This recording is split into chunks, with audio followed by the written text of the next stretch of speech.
Welcome to episode 129 of the Canadian Prepper Podcast. We're recording August the 29th, 2021. My name is Eric, host of the show. As a first responder, I witnessed an over-reliance on emergency services during major events and started a small preparedness company to help people get better prepared for at least 72 hours, if not longer.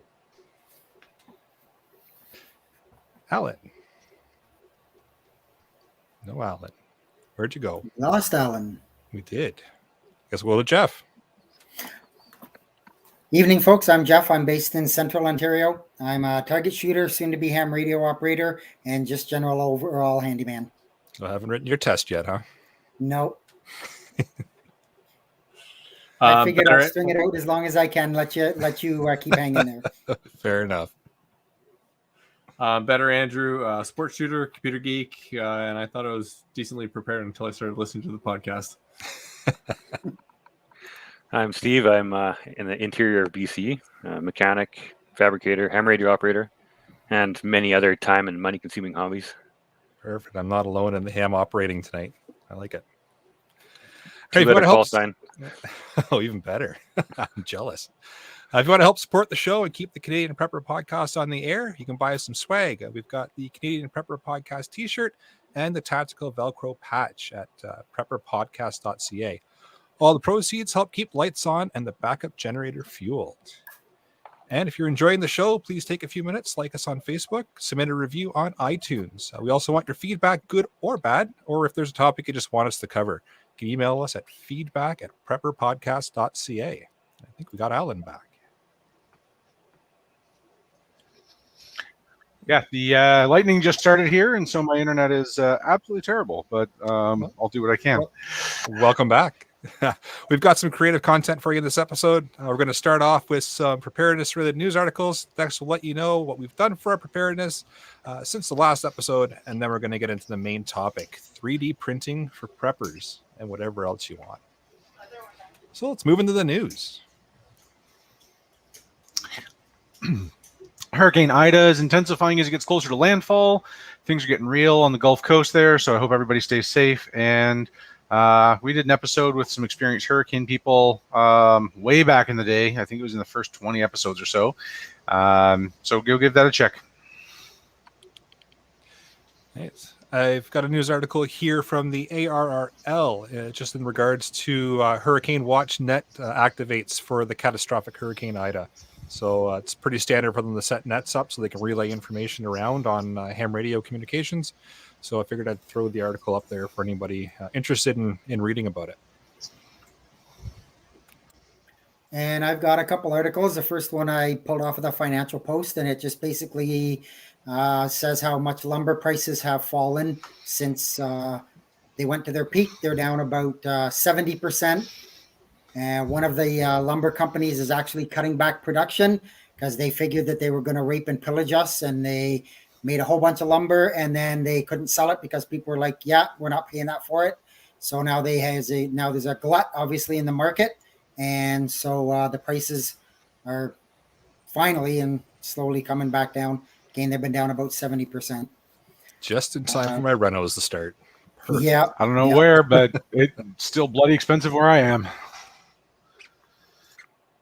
Yeah, I haven't priced any out. I just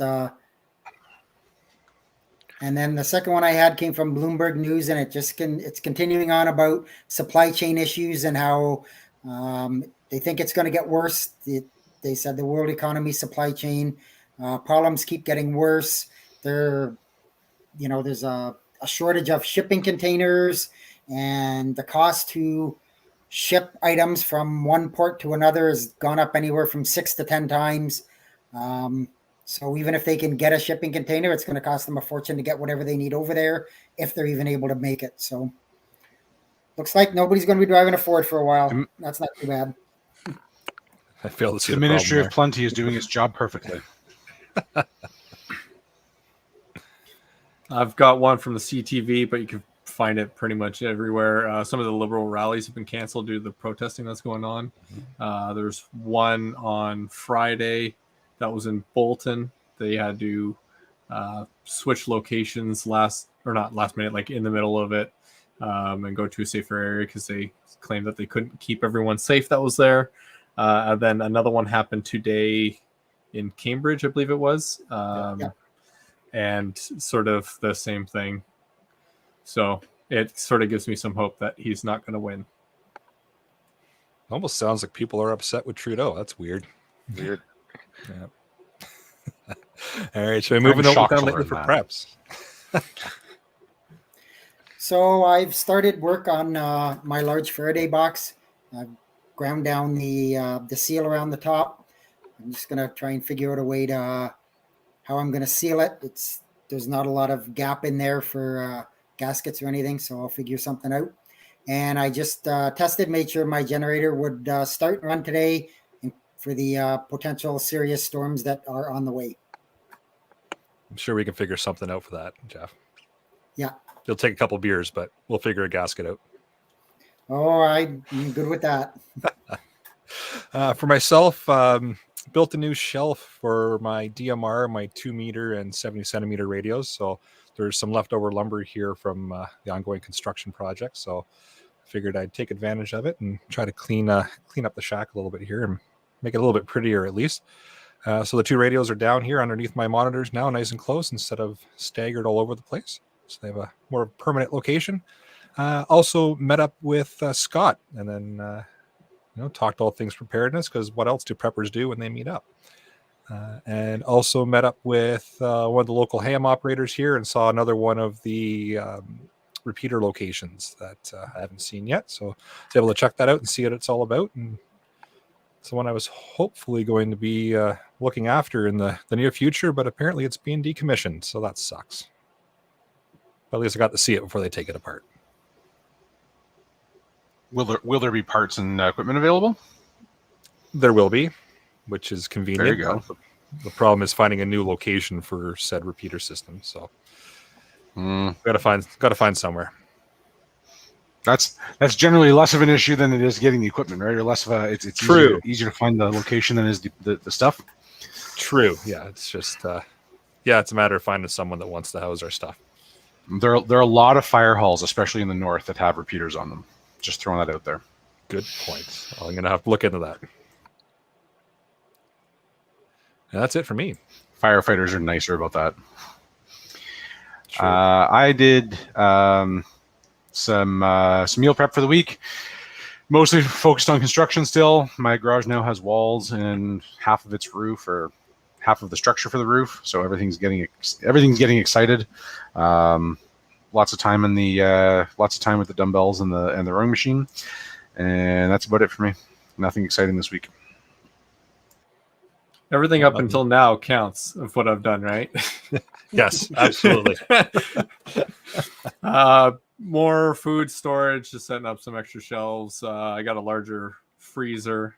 That was a mission to get down the stairs. So thank you for OG Andrew for helping me get down and into the house with the gigantic freezer and small stairs, and getting the baby room and everything set up for oncoming baby, and then reorganizing everything because now I lost my office that I had everything in. So it's great. And then got a bigger reloading setup and continue to make more mead. So Nice.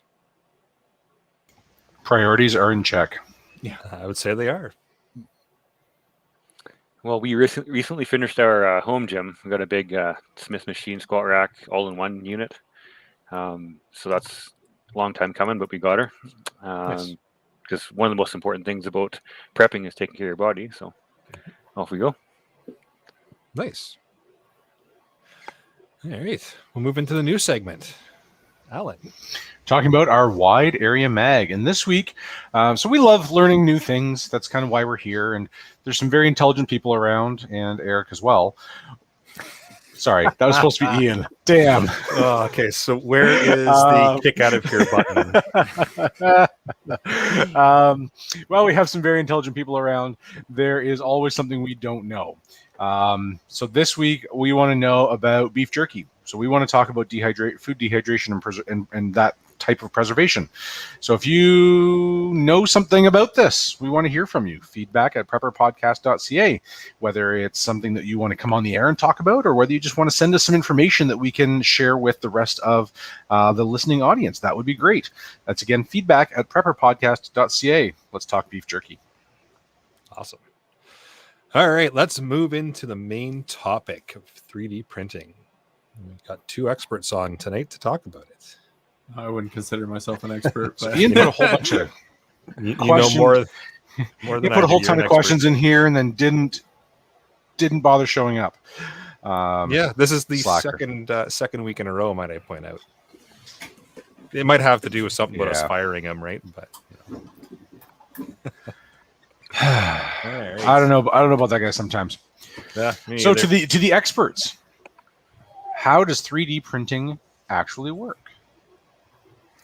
well, the short story is it grabs a roll of plastic or liquid resin. There's two different types of printers, and melts it down and extrudes it out into the shape you want. The long story is that it grabs some of the filament, as you can see on the video here. Sorry, it's a little dark. It's just the roll of wound out plastic, sort of like you find a cable of wires, and it pushes it through a heated extruder. Average temperature of around 200 degrees Celsius, anywhere to up to 300, depending on what your material you're dealing with. And it's on a 3-axis, basically the same thing as like a CNC machine. You've got a build plate that slides forward and back, and then you've got one extruder arm that moves left and right, and then also up and down. So it extrudes it into whatever shape that you want it in tiny, about half a millimeter is the average. 0.4 millimeters is about the average width of the line that they push out. Sorry, 0.2. And it slowly adds up and keeps building on top of itself over and over again until it finally gets the shape that you wanted. You can do pretty complex things. 3D printing is taken over for some of the very small engines like turbines and stuff now, where you can't quite get a tool in to machine it and you want it to be one solid piece. 3D printing is starting to take over for that now, because you can get everything precise because it does it layer by layer and builds itself up. So if something is round, like if you had a ball and a shape on the inside, you can do it with a 3D printer, but you couldn't do it with a tool like a mill or something like that. So it's So essentially a hot glue gun on steroids. So how precise, Andrew, are the tolerances? Like, can you get it within like a half a millimeter, or are they pretty tight tolerances? The average tolerance that you actually print with is 0.2 millimeters. You can step that down very easily to 0.1, or even lower, depending if you swap your nozzle out. You can. I don't know what the actual small size is, but if you can do something in the hundredth of a millimeter. Wow. So incredibly precise. Yeah. That's wow. But- That's impressive. Obviously, though, the smaller the nozzle you're on, the longer it's going to take to do the same work. Yes. Right. Yes. But it's a lot nicer quality in the end. So what are some of the main components that are required then? What would I need to get set up and started? The main one is, if you wanted to buy a kit, you can do that. You need a power supply.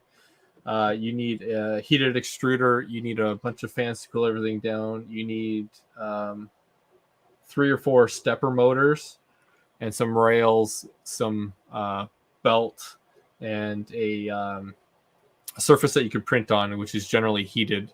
If you do the low level, entry level stuff, it doesn't have to be heated, but stay away from that. You want something that's heated.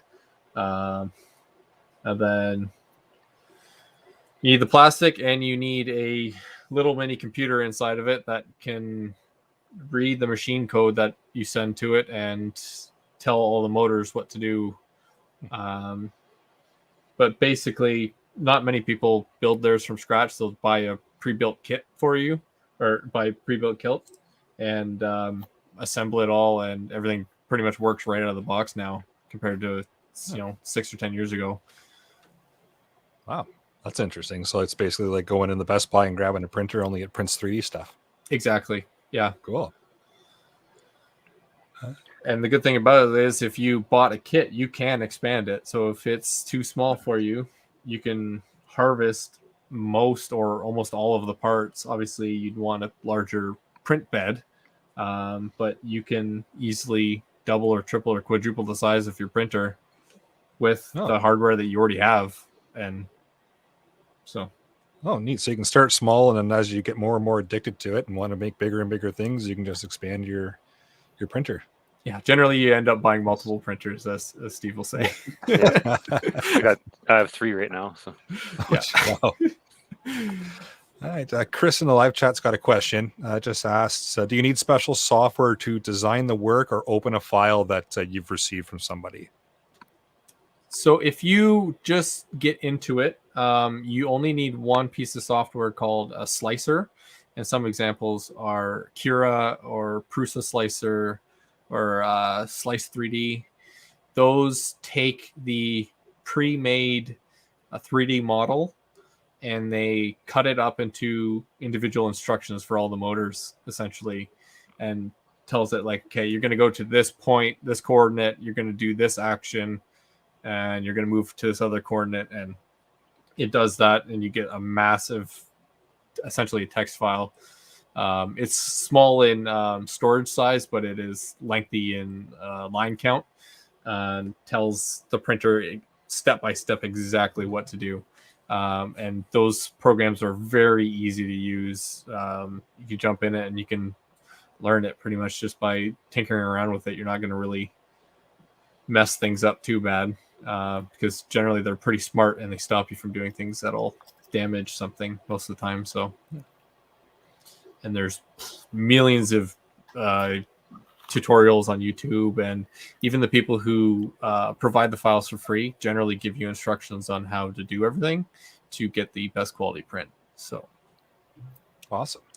So you can, like as you said, you can download files from somebody else, and run it through your system, or you can design things from scratch yourself, which is obviously going to be a lot harder. But there's all kinds of different software you can use to design, and then you still need to use your slicer software, like you mentioned, and run it and set it up for your printer.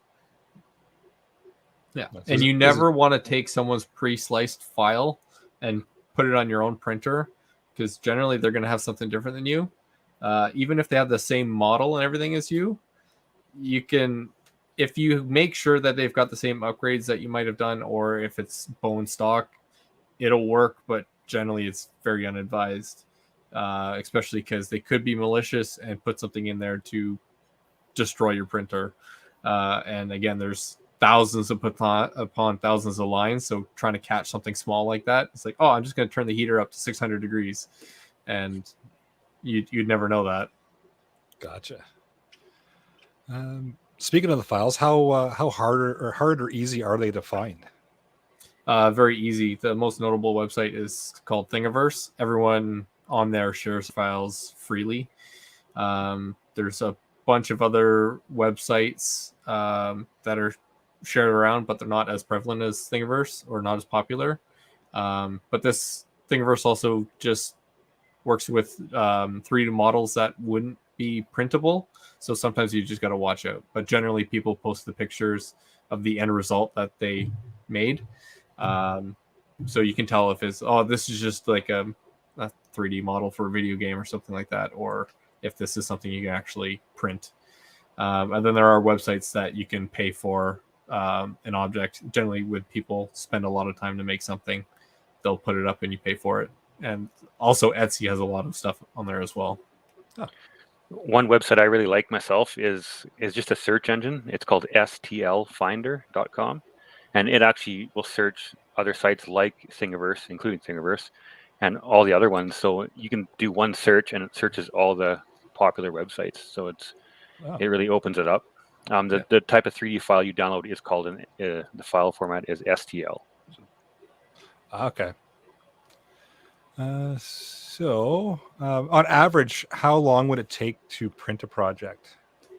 I've got a little tool here for a reloading press that's going to just kick out an empty shell. This took about 45 minutes to do, and it's 20% full, filled in on the inside. This a little bit more complex, but same 20% infill. This took 4 hours, but there was a bunch of support pieces because I printed it in this orientation, and you can't just have plastic floating in the air. It has to be supported from the ground. I should have So gravity still applies. Yes. Yeah. I'll be able to show an example later of what it looks like. Awesome. Awesome. Todd in the live chat's got a question. How accessible is the plastic, or how easily accessible is it? Oh, very. There's tons of 3D printing supply stores all over the place, and Amazon has a ton, and you can always import things from the States. They're all over the place. Generally, it's anywhere between $20 to $40 a roll, depending on what quality you want to get and how much, and or if it's a fancy color or if it's a fancy material, it could be higher. So it's cheap and readily available. And for an average spool, it's about 1 kilo, which is quite a bit of plastic. So there's a lot of models you can make with that. Good to know. That kind of leads us into the next question: is what type of material can you print with? Is it just plastic? There is almost limitless amount of different materials, depending if you want to count all the different additives as their own category, whatever. Let me see. There's probably 8 or 9 major types. The basic one is PLA, which is polylactic acid. It's somewhat biodegradable. Eventually it will, but you're talking a long time, decades or 100 years or something like that, versus the other ones are just a straight plastic that don't biodegrade at all. That one, it started off to be fairly weak, so you'd only use it for non-important parts, or if you just had a figurine or something that you wanted to make, or some decorative piece. But then they started blending it with other stronger materials and really honing down on that, and so you can actually get it to match ABS plastic, which is another popular one, but is very hard to print with, and you need to have a heated enclosure around it to make sure that the part stays up to temperature, because it's while it's being formed, it's very sensitive to temperature, and it also gives off pretty bad vapors that you don't want to be in the room unless it's really well ventilated. PET G is another one. It's the same like PET plastic that they made like pop bottles out of. It's got some flex to it, so if you're using something that you want a little bit more strength to, it'll bend before it breaks, so you get a little bit of advanced notice. And then you can print with TPU style. It's almost like a rubber. They make like phone cases or anything, shock absorber, dampener, or something like that. It takes like, you can totally bend it and everything, and it all goes back to its shape. Another one is nylon. That's one that's been coming up a lot lately and starting to get into the more home gamer side of things, and it is very strong, but can be very difficult to print with because it's hydroscopic, so it absorbs all the moisture from the air, and when it does that and you run it through the printer, they're extruding at I think 250 degrees Celsius, so the water in it immediately boils and pops and can leave cavities in the plastic and just totally ruin your print, and it won't work. So you have to keep it in either in a dehydrator or in a sealed airtight box with like desiccant and stuff to keep the humidity down in there. And then there's also blends that you can get with carbon fiber put into it for really strong prints. You can get water soluble ones, so if you need to get rid of parts inside something that you can't get at with a tool to snap it off and pull out the other plastic with, you can dunk it in the water and then it'll all dissolve. And then the part comes out nice and clean. And then the new fancy ones that can't quite do as a home gamer, just yet without spending thousands and thousands of dollars is you can get metal infused ones. So, sky's the limit sort of thing. Oh, that's wild. I didn't realize there were so many different types. Kyle in the live chat has a question as well. You pretty much already answered it, but how tough is the plastic when it hardens? For example, could I make a backup trigger or will it break easily? You have control of how strong you want it to be. If you're just printing something decorative, you're not going to make whatever model you have completely solid. You'll make it hollow on the inside. And you'll just have like a couple perimeters around it. But if you wanted something really strong, you'll start making it more solid. I wouldn't suggest printing something like 100% solid because then you start getting issues with that. But it all depends, because depending on where the layers are put down, you want to examine your model to make sure that you're not printing something in the wrong orientation. So if there's going to be force applied one way, it shears across the layer lines very easily. But if you rotate it 90 degrees, it is going up against like a lot of layers of plastic. So it'd be like sliding a knife through a ream of paper along it. You can slide it right between the pages, no problem. But if you try and cut through the top all at once, it won't go. That's the easiest way of explaining it. So, and then you have all the different types of materials that you want to print with. But generally, it's surprisingly strong. Awesome. And of course, we have the inevitable gun question. Can you print pew pew components? You can print almost a whole gun. You can't do the bolt or the barrel, or there's some other, obviously, springs and stuff like that. But there is a project called the FGC9. The GC stands for gun control, so you can guess what the F stands for, where the whole gun, minus the bolt and the barrel, as I said, which generally uses off-the-shelf Glock components, and you can just pop those in and make the print, and you've got something that runs. It's not going to be obviously as durable as a Glock or any other firearm, unless you're buying a really cheap Norinco or something like that that's already half broken out of the factory. Yeah. But yes, I've printed handguards, grips, fake suppressors that just like it goes over part of the barrel just to make it look, because obviously we're stuck with like 18.5-inch barrels. So you want to make something look better than having a little like pencil sticking out in front.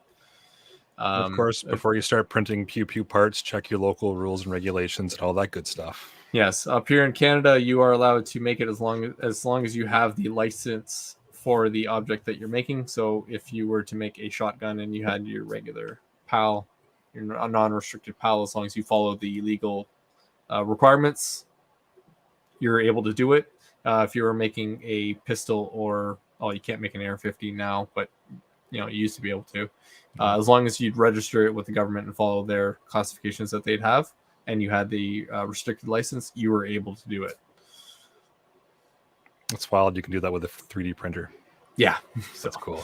AR-15 receivers were like the first thing that people were trying to build. Doesn't surprise me. Yeah. So. Yeah. Question from Chris. Can you export a design from AutoCAD in a format that the slicer can read and print? Yes, and as Steve said before, the format that you want to export it in is STL, which stands for stereolithic. And it's just, you can export it in a million different file types for all the different programs that you're going to use it in, but STL is used for both CNC machines and 3D printers because they are essentially the exact same thing, except you just change the tool head. So it's super easy to do. I take the same files that you download and run them through either the plasma table or the 3D printer. So there's a little bit of work you have to do, but it's not a big deal. You can run it through either. Yeah. All right. Is there any hardening time with the print? Like, do you have to let it sit after it's completed, or is it, pick it up and go as soon as it's done printing, or how does that work? If you're printing with the traditional plastics of what they call an FDM printer, so the traditional thing when you think of a 3D printer, as soon as it's done, as long as you let it cool to take it off the build plate, it comes right off. Otherwise, it'll stick on there until it comes down to room temperature. but you can use it right away because it hardens within a couple seconds depending on what you're using. If you're using liquid resin based printers, I believe it's called SLA, you have to cure those in UV, and you're dealing with a bunch of noxious chemicals, and you want a lot of airflow, and you have to watch out with those ones. So it's harder to do and messier, but you can get some beautiful looking prints with that because it's printed in a completely different way. But those ones you got to clean up, cure, let dry, and leave alone for a while before you can use it. Gotcha. All right. So being a complete newbie to this world, wanting to get into it for a while, but what is the cost for a good setup? Something that's going to last a while and be expandable and versatile. Well, so you start off with what you bought and then how you started off. Sure, I've got 3 printers. 2 are the same. The large one is the brand name is Creality, which you'll see it's pretty popular. It's a CR10 version, and it's quite large. The build plate is 300 millimeters by 300 millimeters by 400 millimeters tall, so it's quite a big machine. And it was, I believe, around $550. Okay. It comes with a sample filament, so you have to buy a filament on top of that. And then my little guys are $219, and they're 180 millimeters cubed, so 180 by 180 by 180. And they're pretty small, all in one. Oh, there he is there. So So portable too. pretty much, yeah. This is it. Nothing to it. It runs on a memory card. You just put the memory card in the side over here. Oh. Yeah, so you do all the conversion and the slicing all on your computer or laptop, whatever. Then you'll just either send the file either over the network if you've got a higher end one, you've got capabilities of that, or just with a small SD card, you plug it in and use the screen on it and select what you want.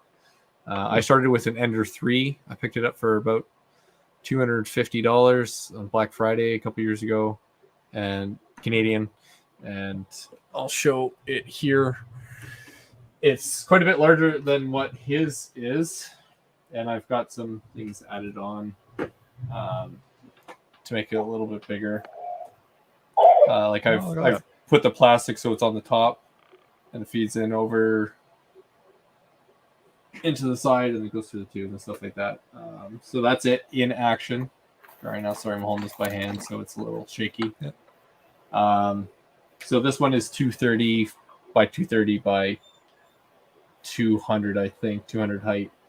So it prints to about that tall before it caps out on height and things. So it's a little bit better. Huh. So with that out of the box, you pretty much got everything you need. You don't have to buy anything extra unless you want to. And surprisingly enough, you can, once you get it running, you can 3D print some upgrades to that yourself. So, I did cable management. As I said, I moved the spool to be up on the top instead of on the side, so it takes up less width on the bench. Tool holders, extra different guides. I printed webcam mounts, lights, and a whole bunch of other stuff to add on there. Just little, easy use items for it. Oh, So cool. generally, $300. You're guaranteed to get something good as long as you go with something name brand. And mine is also a Creality. My model is the Ender 3. So, anyone who knows a bit about 3D printing, knows or started with an Ender 3, and it's been around for quite a while. And there's tons of different modifications and upgrades for it that you can do. So. The market changes so often too. There's always new printers coming out or upgraded with the same model and stuff. It's never ending. Yeah, I think there's 6 upgrades from the factory from this. Everything tech related has to have an upgrade, I think, Yeah. if not 5. Yeah. All right. So if I'm hooking one of these things up, is my power bill jumping skyrocket high, more so than it already has, or what kind of power consumption are we looking at? Steve, you might know better than me. I'd have to check the usage. Sure. When I print something for somebody to work out the cost, I have to work in the cost of electricity too, right? So I've got a little power meter You plug into the wall and you plug any appliance into it. And so my big printer, it uses 200 watts just to warm up for about 2 minutes, and then it comes back down and it prints at about 90 watts as it's running. And then the little guys use same thing, 200 watts to heat up, and then about 45 to 50 watts to run. So it's not much at all, a few light bulbs kind of thing. Nice. And of course, the question that everybody's itching to know the answer to is, what kind of preparedness-related things can we print? Any ideas on the list, or anything that you have printed for preparedness type of things? Okay, let me get my list of stuff that I had to make in advance to, because there's no way I was going to remember.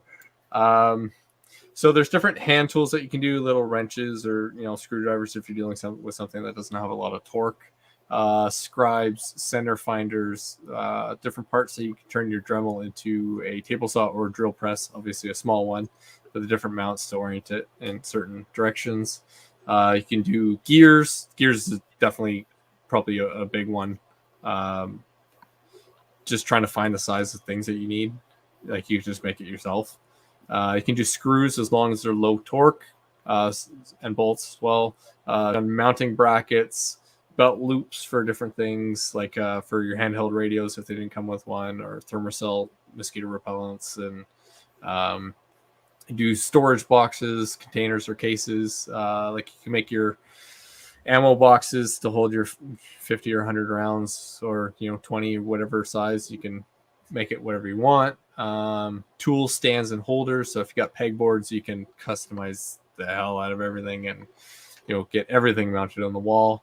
I've done beer koozies to keep your beer cold, machine vices to help hold things, the handyman's friend or whatever with the different arms that you can pinch different wiring, so if you're doing soldering.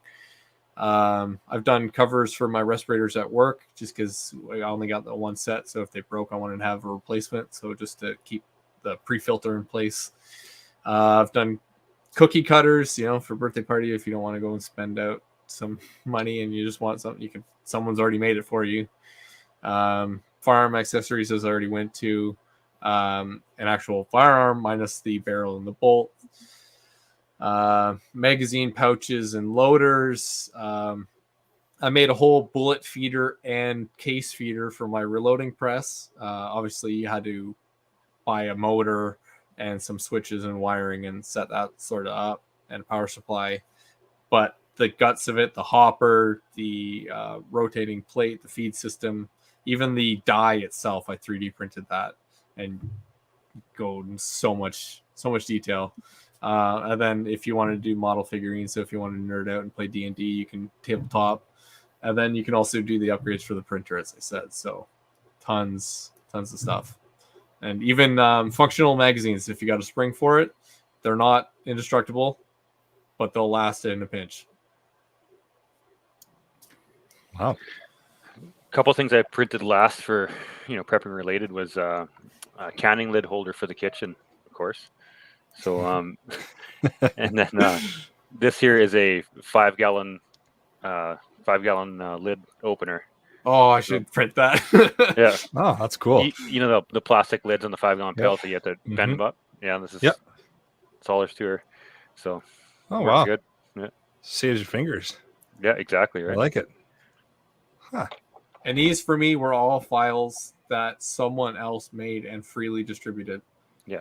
So a couple of things for the bullet feeder, I helped out a little bit on a project, so I only made a couple small parts. But one guy freely spent his time to make a whole bullet feeder system, and just thought, I want to put this out there because I don't want to spend the $900 or something like that for it. So I'll do it for $100 in materials. Wild. That was going to be my next question, is roughly what's the cost to print a project?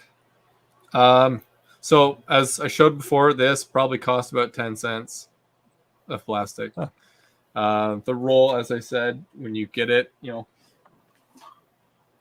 it's full, it's comes out to about here. So it's a kilo of an actual plastic. On average, it's about $30 Canadian for a roll of decent stuff. You can find stuff for $10 a roll or something, but you might not want to try with that. Start with something good, and then find what you actually need, and work your way down in quality, or find sales, buy in bulk, or whatever. Gotcha. So, but $25 to $30 is about the average range that you probably want to spend. So, How long will the roll last you, project wise? 5 days of solid printing. It's pretty Like surprising. when I say actually. solid printing, like Yeah. that your printer is running 24 hours Gotcha. for 5 days straight. That's probably about as long as it lasts, depending on what your print settings are. Yeah, like you mentioned earlier there, if you print something 100% completely solid, of course it's going to use a lot of filament, but pretty much everything is hollow, but the infill is a grid inside, so it's really strong. Like a lot of infill for us is like 20 and 25%, so it's 75% air inside of this. Oh, and it does that grid pattern as it's printing? Yeah, it does it all automatically. Yeah, I can show it here a little bit. Not you're sharing your screen. Yeah. Here we go. So this is the slicer software. So this is what the model looks like. I added a whole bunch of supports and stuff in here, but so this is that ramp that I built earlier.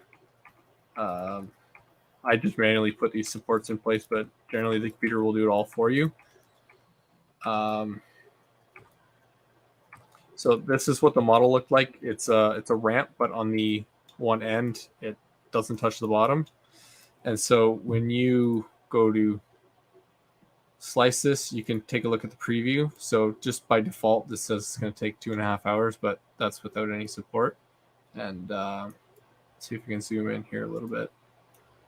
You see off to the side, that is just lines bouncing back and forth, going through, and this is there's a good section. If you look at here, that's how the infill process works, and you can change the shapes. So right now mine is a bunch of pyramids, and so as you raise or lower it, they move around and they're different spots. It's because obviously the plastic can't float in the air. It can too a little bit if you do what's called a bridge. So if you go from one point to another, you can go a couple centimeters without it drooping or falling off. But if you start from nowhere, it's going to fail immediately. So it's just cool little things. That is neat. Mhm. I think that covers off pretty much all my questions. Do you have anything, Jeff? No, actually covered off pretty well everything I had. All right, let's see. Ian's got a couple in there. There's a few. Ian, I think we covered off Ian's here. Yeah, that's pretty much it. The next page. We've got some from Scott. He talks about his local library. It has a makerspace with lots of great prototyping tools, including a 3D printer. Are printers fairly uniform in the format they use for software, or they tend to use proprietary formats by each printer company? Generally, they all take STLs and G codes. So the only thing that you have to do is when you take your 3D model and slice it, you have to know what printer you're going to be on, because it needs to know the size of the printer and the settings of the printer. So if you have something that is 18 centimeters cubed build space, and you set up a file that is 20 centimeters, it's not going to work. It's going to fail right away. But the printer's not going to be smart enough to know that it's not going to work until it, Hits and the end. stops Yeah. and hits the edge or whatever. So, but your slicer software will know that you're trying to print on something that's the wrong size, and it'll give you the different errors and how to fix it and Gotcha. stuff like that. So, but generally, if you go to a makerspace or something like that, they've got everything set up for you. So if you just find the 3D model of what you want to print, and generally you can always ask them for help, or they can do it for you. Say, I have this. This is what the purpose is going to be. I need it to be strong, or it's just decorative, so it could be weak, and they'll charge you appropriately for it, or help you set it up. So it's a great community. Nice. All right, so 2 questions. I got one from Scott, and I've got one from Alan. So the question for Scott is, can I print a wood gasifier? I don't know enough about the parts about it. If it all gets hot, no. If like Then the answer is no. I've heard some of the temperatures that those things run at. Generally, no. There might be a couple things like maybe your mounting brackets or something like that, but fair enough. And I'm sure that Alan would follow up after that question with, can I print a CO detector? CO detector, the shell, you can print that. Obviously can't do the circuit boards and stuff like that. Fair enough. And is there any concern about carbon monoxide while printing? You're welcome, Alan. Well, with two materials such as ABS and nylon, they do emit a gas that causes headaches, drowsiness, and fatigue. So it's like carbon monoxide, but it's styrene, which is known carcinogen. So you got to stay away from that. And as well, if you're printing exotic materials, such as the ones with carbon fiber or metal, or you can even get ones with wood infill in it, so you can actually stand it and have it look like a wooden object. You want to stay away from that because those particles, when they are getting melted down, start flying around in the air, and you don't want to breathe that stuff in. So if you're going to be around it, wear the proper masks and have good ventilation. But generally, if you're doing PLA plastic like I'm doing, like I'm 2 feet away from my printer, it's fine. Wow. You know, I got a big space, so I'm not worried about it. But if I was in like a literal closet with it, I wouldn't want to because it does stink a little. So good to know. Kyle in live chat here says it was 46 minutes. 46 minutes in, I was way off on the wood gasifier and carbon monoxide. I saw you baiting us earlier, Kyle. That's why I waited. A note about temperatures of what the final product can handle. Like you make sure you have to pick the right material to print with. If it's going to be like in a hot environment or whatever, like PLA won't handle being in a car interior in the summer sun, for example. It'll go soft first off, and then lose all its strength. So for that, you'd use ABS or ASA, for example. Oh, good to know. So you need to find what you're going to print, what its usage is going to be, and then what sort of lifespan you want it to be, and then choose your material from that. Then you have to balance the cost of it, how easy it is to print, and then all the features you want of it. Those are the 3 things that you got to pick from. So if you want something that'll last forever and is extremely strong, well, it's going to be expensive. If you want something that you don't care how long it lasts, okay, you can cheap it on that. It could be weak, okay, it's going to be cheap. So it's that triangle that you got to balance. Good to know. If you guys have anything else to get out to the listeners in regards to 3D printing or anything that we missed question-wise? Well, there's one question that I saw in there. Is there a JB Weld equivalent? There sort of is. There's something called, I believe it's a Therma pen, and it's essentially a 3D printer in the size of a big pen, and it will extrude just the tiny little bits of filament at a time. You know, it's great for kids to play around with, sort of thing. You know, supervised so they don't burn the finger or something like that. Or if you just need to make small adjustments to stuff, you know, because you can, if you don't care about the strength too much, you can weld things back together with that. If you heat up the other plastics, depending on what you're using, and then you can use that as a sort of, you got to be really quick though. Gotcha. But if you put any force on it, it's probably going to break. But if it's a decorative model that accidentally broke, you could probably fix it. Good to know. Any final thoughts, Steve? No, that's about all. It covers pretty much everything. I think one great part about it is it is pretty cheap, so you can have a print failure and just try again and tweak it and learn and print it 6 times if you have to. Nice.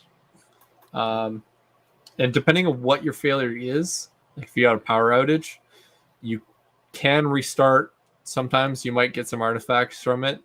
You're going to have to do some math to figure out exactly where the printer stopped and then restart from that same point again. So it doesn't try and, you know, bust through and start at the beginning of the model that's already there and smash your print to bits. But there is some recovery that you can do to parts like that. Generally, the biggest one that's going to cause that is either power outages or you ran out of plastic.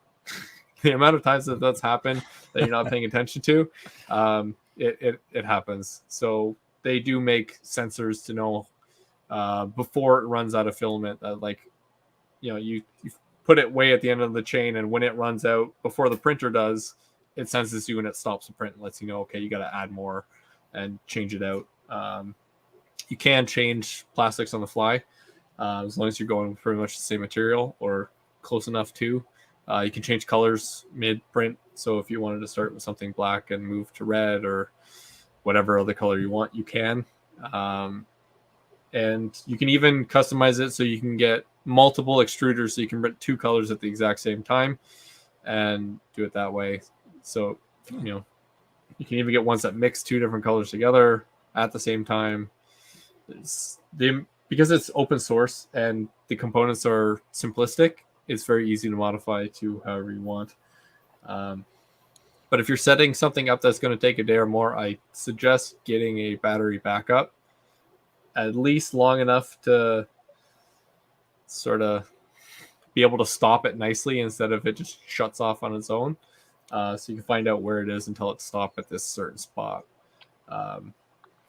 Generally, that's the most errors that you're going to get that are going to suck, because you can be, 3 days into a 4-day print, the power goes out, and you're like, oh, let's start all over again. This piece is garbage now, or whatever. But that would suck. But it's easy to recover from a lot of things, and because it's cheap, you just redo it. It's just the time aspect of things, because it can take quite a while. As I said, I've personally had things printing for 3.5 days in one go. Like the bullet feeders were quite large. Wow.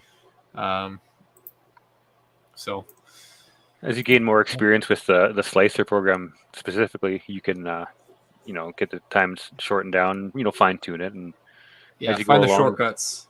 Yeah, as you go along, you'll get quicker at it. Yeah. So awesome.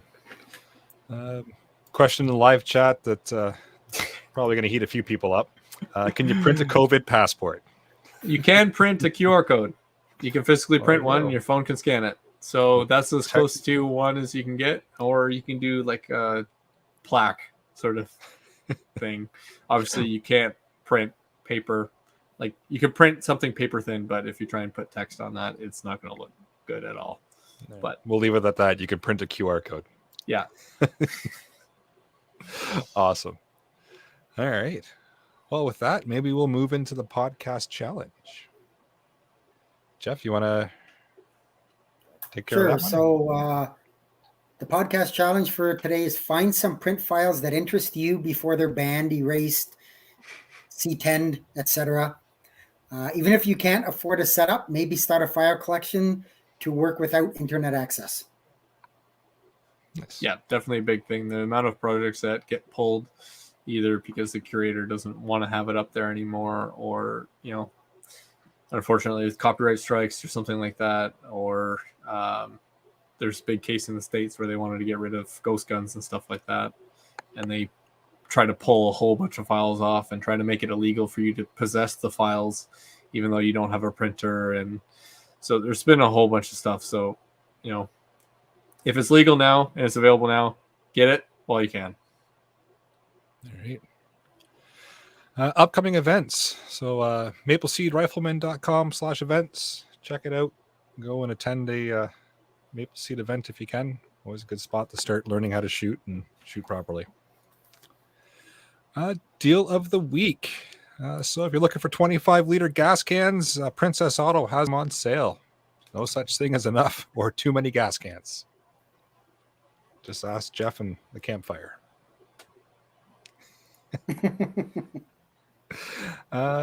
So there's another question here in the live chat if I can find it. Just before we sign off, did Jeff say he finished his Faraday cage, and are you guys still taking emails in regards to them? I finished mine and used copper tape to have a better connection. So absolutely, we're still accepting emails throughout the entire time we're doing this podcast. If you've done a project or something preparedness related and you want to talk to us about it, yeah, there's no timeline on submitting things. So feedback at prepperpodcast.ca, and I'll let you comment, Jeff, on your current build. Yeah, so I haven't quite finished it yet. I'm close. I'm glad you finished yours. That's great. The issue that I've got with using the copper tape is I want to be able to open and close it every so often it's going to have my generator in it, so I'm going to have to, recycle the fuel and that kind of stuff. So I want to be able to open it and close it without having to cut into the tape and retape it every time I open and close it. So I'm looking at a couple different options. The way the top on this box closes, like I say, there's barely enough room to stick a knife in the edge there. So whether I put a couple of layers of 2-sided tape in there or something else, I'm looking at a couple different options. So tape's a great idea, just not for what I'm looking for at this point. All right. Anybody on the panel have any shout outs? Silence. Crickets. Shout out to OG Andrew for helping me get my freezer downstairs. There you go. Where the moving company wouldn't do it. So thank you. Fair enough. All right, we'll move into some email and iTunes reviews. So we got one email here from Aaron and Oren. It says, we're on 20 acres that is mostly forest. We have propane for heat, water, stove, electricity, septic tank, and a well. We're looking at which hand pump to get so water is consistent. So my question is about power. A generator is about $12,000 to run our whole house. A portable generator for limited use is more reasonable. We don't have enough south roof exposure for a full solar setup. So I'm being mindful to be shelf stable as well as stock up, hence the freeze dryer and dehydrator, which they mentioned in previous emails that they've acquired. I have a wood stove for heat and can cook on barbecue and fire. My hesitancy is EMP and the generator. Do you think it's worthwhile gamble, or can we make a Faraday cage, like a full-size Faraday cage for the generator? So that's a convenient question considering Jeff's doing just that. Yeah, mine isn't a full-size generator. It is a, I'll put the plug out for them. It's a Champion 3000 watt inverter. And the box I've got, and that's part of the other thing I'm looking at. It's substantially large. It's called a job box, basically, is what they call them. Metal box. So I'm looking at making it kind of a whole electrical backup. So I'm going to have my generator in there, but I'm also going to have hopefully some fold up solar panels, a charge controller, an inverter. I don't need to worry about the batteries. They're EMP proof, but just to have that kind of stuff in there for the oh shit moment. But yeah, that's I mean, if you're worried about an EMP in the generator, it'll kill it if you don't have it in a Faraday box. So I mean, I can send somebody a picture. I mean, for me, it's a fairly large metal box. I don't have the exact dimensions in front of me, but I paid $250 for it, and it's got to be 3.5, 4 feet long. It's probably 2.5 feet high, 2.5 feet wide. Like I say, and it's a full metal, fully welded box. They call them job boxes if anybody wants to do a Google search on them, and that's what I'm working on. All right. Anybody else in the panel have anything to add for that the question? Or all right, I'll just mention that's kind of why we have multiple plans for multiple situations, right? So, is it worth the gamble? I'd say yes, because the chances of the power going out is more likely than an EMP.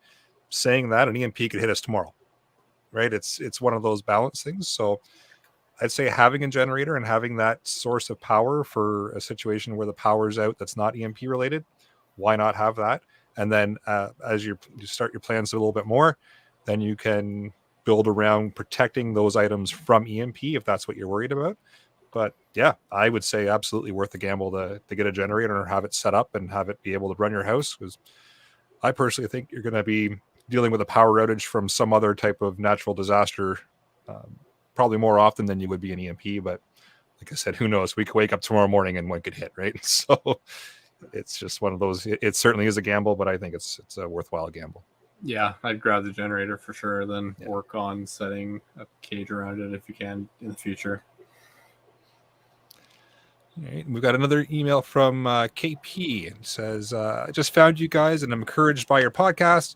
I live in Alaska, but travel to the States many times a year and drive through Canada once or twice a summer. Great job. Keep it up. Thanks, KP. Appreciate that. It's always nice to hear that we're helping people out and we're not just hanging out here Sunday evenings chatting amongst ourselves and nobody else listening. So it's nice to get that feedback. Appreciate it. Before I sign it off, anybody on the panel have any last comments or things you want to throw out there? Perfect. Well, with that, I will bring episode 129 of the Canadian Prepper Podcast to an end. You can find the podcast on iTunes, Podbean, Spotify, or of course your favorite podcast app. Please help us out. Submit a review. It does help other people find us. And we record these shows live on Facebook and YouTube. If you want an early peek at the shows, please subscribe to the YouTube channel Canadian Prepper Podcast and click the notifications tab. That gives you an alert when we are going live. All right. And where can everybody find you, Jeff? Just that feedback at prepperpodcast.ca for myself. Perfect. And Steve, is feedback prepperpodcast.ca okay for you, or do you have an email address you'd like to put out there? No, that's good. All right, perfect. And Better Andrew.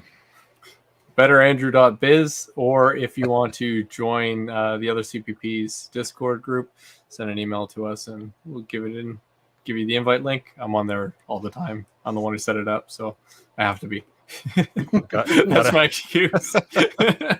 And you got to have the .biz. Yeah, Very, very important. gotta have the .biz. Yeah. All right. You can find me on the live chat at rapidsurvival.com. You can also email me at feedback@prepperpodcast.ca. So thanks for joining us this evening. Until next time, be prepared, stay safe, And keep learning.